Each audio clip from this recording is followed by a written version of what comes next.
So here comes the very final topic of the chapter, that is negative impacts of import substitution policy or inward looking trade strategy. So very first is coming out as growth of inefficient public monopoly. If you remember the fourth number chapter, so we discussed that in IPR 1956 and upcoming policies, public sector was given the key role or the centralised role, और private sector के ऊपर बहुत सारी जिसको हम कह सकते हैं कि रिस्ट्रिक्शंस थी, लाइसेंसिंग इश्यूज और रिजर्व्ड कैटेगरीज थी, जिसकी वजह से उनको ग्रूम करने का या ग्रो करने का पूरा अपॉर्चुनिटी नहीं मिल पा रहा था। तो इस फ्रीडम का और इस प्राइम रोल का पब्लिक सेक्टर ने या गवर्नमेंट सेक्टर ने उतनी अच्छे से या एफिशिएंटली यूज़ नहीं किया, और धीरे धीरे they have started to shown inefficiency. इसका एक बहुत सिंपल सा एग्जांपल हम डिस्कस कर सकते हैं कि अगर आप अपने पेरेंट्स से बात करें या ग्रैंड पेरेंट्स से बात करें, तो वो आपको बताएंगे कि घर में एक छोटा सा टेलीफोन कनेक्शन लेने के लिए या इवन एक गैस सिलेंडर कनेक्शन लेने के लिए कितना वेट करना पड़ता था। जबकि आज के तारीख में हम बात करें कि प्राइवेट कंपनीज़ के आने के बाद अगर आज आपको एक मोबाइल की सिम खरीदनी है, तो आप मुझे खुद बता सकते हैं कि कितने टाइम पीरियड में आप मुझे वो सिम ला के दे सकते हैं। जबकि पुराने टाइम पे जब टेलीफोन्स वगैरह कनेक्शन लेने पड़ते थे, या जिसको हम कह सकते हैं इलेक्ट्रिसिटी कनेक्शन या किसी भी टाइप की मेजर फैसिलिटी लेनी पड़ती थी जो गवर्नमेंट सेक्टर में से ही प्रोवाइड होती थी, तो उसके लिए लोगों को एक लंबा वेट करना पड़ता था, यानी सर्विसेज उतनी एफिशिएंट नहीं होती थी।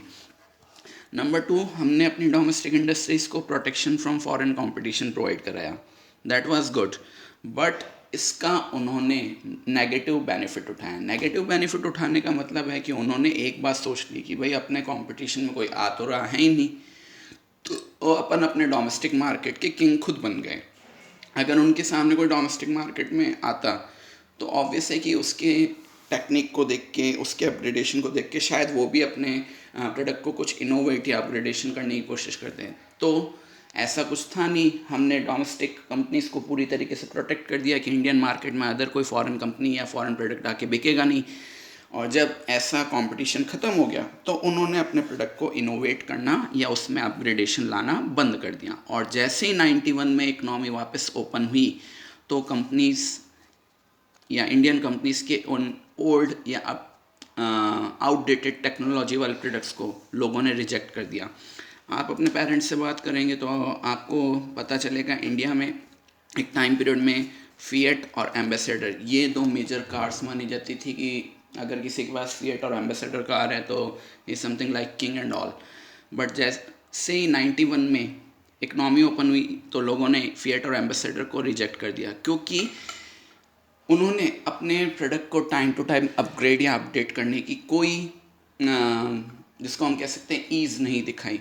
और ये बात आज आप और मैं सब अच्छे से जानते हैं कि हमें हमेशा अपग्रेड्स चाहिए होते हैं। आज हम एक मोबाइल चला रहे हैं, 6 महीने बाद उसका अपग्रेडेड वर्जन आता है, तो अपने आप ही हम उसकी तरफ शिफ्ट कर जाते हैं।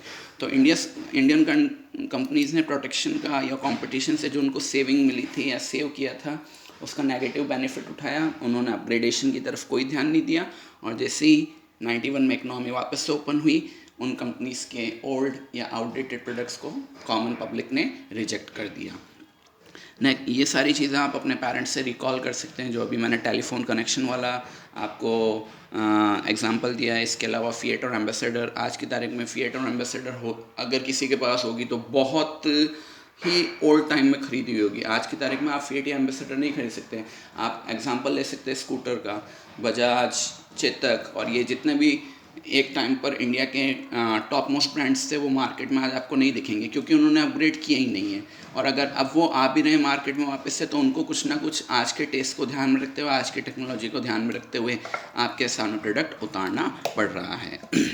Next is unbalance spread of public sector enterprises. ये चीज़ हमने पिछले चैप्टर में भी डिस्कस की थी कि नो डाउट गवर्नमेंट ने सोशल वेलफेयर को ध्यान में रखते हुए पब्लिक सेक्टर को की रोल प्रेजेंट किया, बट उन्होंने पब्लिक सेक्टर को इतना फुटेज दे दिया और प्राइवेट सेक्टर को इतना सेकेंडरी रोल दिया कि सब तरफ पब्लिक सेक्टर ही नज़र आ रहा था।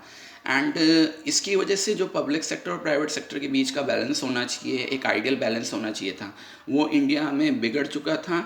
और private sector was something like not present at all in the scene, और इसी वजह से जो प्राइवेट सेक्टर के लिए अपॉर्चुनिटीज़ ऑफ इन्वेस्टमेंट थी वो भी आगे जाके पब्लिक सेक्टर को ही मिल रही थी। लेकिन ऑब्वियस है कि हमने फर्स्ट टॉपिक में पढ़ा कि उन्होंने इस चीज़ को अच्छे से डील नहीं किया। They were inefficient, they were showing bureaucracy, they were showing corruption and all. ये आप फोर्थ चैप्टर में भी रिकॉल कर सकते हैं और यहाँ भी आपको डिस्कस मैं कर रहा हूँ।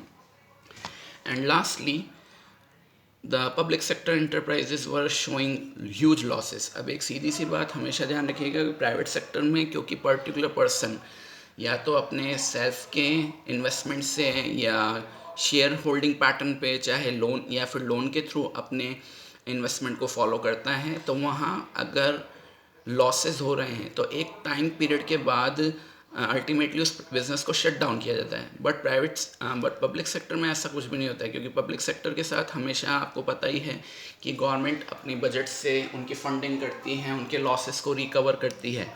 तो इस चीज़ का उन्होंने नेगेटिव बेनिफिट उठाना शुरू किया। उनके ऊपर किसी तरीके की लाइबिलिटी नहीं थी और लॉस होने के बाद गवर्नमेंट के पास जाके वो लॉस को शो कर देते थे और even next upcoming financial year या अपकमिंग पीरियड के लिए उनको आसानी से बजट मिल जाता था।